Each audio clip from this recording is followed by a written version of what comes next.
Good morning student. Class 9 हम लोग geography में फर्स्ट लेसन देख रहे थे, जिसमें कल मैं आप लोगों को भारत के 28 राज्य और राजधानियां, साथ ही अ, केंद्र शासित प्रदेश और उनकी राजधानियों के बारे में बताया था, लिख दिया था। आप लिख लिए होंगे अपने नोट्स में।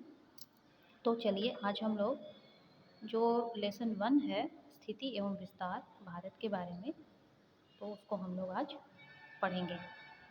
तो देखिए, मैंने यहाँ पर भारत का मानचित्र बनाया है और इस पर कुछ लाइनें मैंने बनाई हैं, जिसमें कुछ प्लेन लाइन है और कुछ डॉट वाली लाइनें हैं। तो सबके बारे में मैं आपको एक बताऊंगी। और इस तरफ जो है, दाहिनी तरफ, मैंने दिशा का निर्धारण किया है। आप लोग इसको तो पहले ही पढ़े होंगे कि जब भी हम मानचित्र बनाते हैं, सबसे पहले हमें दिशा की जानकारी होनी चाहिए। और इस प्रकार बनाने के बाद हम दिशा का निर्धारण करते हैं। दाहिनी ओर पूरब, उत्तर की ओर पश्चिम, बाईं ओर, और ऊपर में उत्तर और नीचे में दक्षिण। तो इस चीज़ को आप हमेशा याद रखिएगा जब आप मानचित्र बनाते हैं। तो भारत का जो मानचित्र है,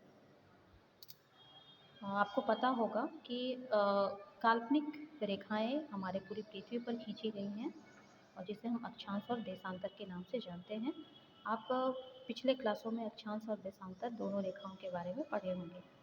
तो अक्षांश और देशांतर जो रेखाएं हैं वो काल्पनिक रेखाएं हैं, और इन्हीं रेखाओं पर हम सिर्फ चर्चा करेंगे भारत के बारे में। तो चलिए देखते हैं कि हमारा जो भारत है, भारत देश जो है, उसका जो मुख्य भूभाग है, वो अगर हम बात करते हैं उत्तरी अक्षांश की, तो आप देख रहे हैं यहाँ पर 8 डिग्री 4 मिनट से लेकर 37 डिग्री 6 मिनट 37 डिग्री 6 मिनट अक्षांश तक फैला हुआ है, विस्तृत है।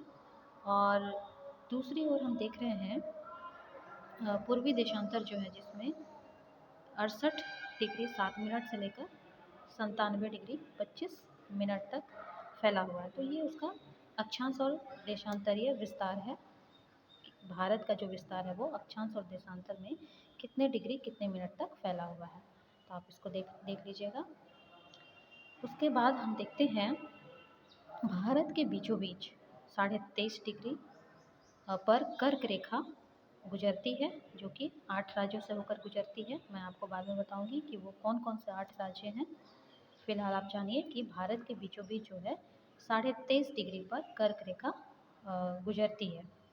और हमारा भारत जो है, उसके भारत के चारों ओर पड़ोसी देश हैं और कुछ महासागर हैं। हम जानते हैं भारत के 3 ओर महासागर है, सागर है। और भारत का जो दक्षिणी भाग है वो समुद्र में धंसा हुआ है, जो स्थल भाग, इसलिए हम इसको प्रायद्वीप भी बोलते हैं। प्रायद्वीप जो कि स्थल का वैसा भाग जो तीनों ओर जल से घिरा हुआ है। तो प्रायद्वीपीय स्थिति लिया हुआ है हमारा भारत।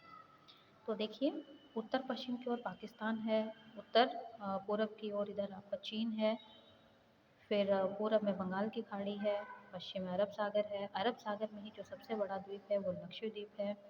बंगाल की खाड़ी में जो सबसे बड़ा द्वीप है वो आपका अंडमान और निकोबार द्वीप समूह है। और भारत का सबसे दक्षिणतम बिंदु जो है वो इंदिरा पॉइंट में है। इंदिरा पॉइंट है जो कि अंडमान निकोबार द्वीप में स्थित है, आपका इंदिरा पॉइंट। और यहाँ मैंने आपको बताया है लंबाई और लंबाई दोनों के बारे में। तो पूरब से पश्चिम की लंबाई, हमारे भारत के पूरब से पश्चिम, ये जो रेखा मैंने खींचा है, तो पूरब से पश्चिम की जो लंबाई होगी वो 2933 किलोमीटर है लंबाई। और पूरब में यहाँ असम है, असम के सिलचर से लेकर गुजरात के पोरबंदर तक, उसको मैंने नहीं लिखा है, बाद में लिख दूँगी। असम के सिलचर से लेकर गुजरात के पोरबंदर तक इसका विस्तार है। और उत्तर से दक्षिण की लंबाई जो है वो है 3214 किलोमीटर। ये वाला उत्तर से दक्षिण की लंबाई जो है वो है 3214, जो कि आपका श्रीनगर से लेकर के कन्याकुमारी तक इसकी लंबाई को दर्शाता है। और अक्षांश और देशांतर की यदि हम बात करते हैं तो आपको पता होना चाहिए कि पृथ्वी पर जो देशांतर रेखाएं हैं वो 360 हैं, 360 देशांतर रेखाएं हैं, जबकि अक्षांश रेखाएं जो हैं वो 181 हैं। 181 तब होते हैं जब हम 0 डिग्री अक्षांश रेखा को मिला देते हैं तो 181 हो जाते हैं। तो इस प्रकार हमारा अक्षांश जो है वो 181 है। इसके बाद हम देखते हैं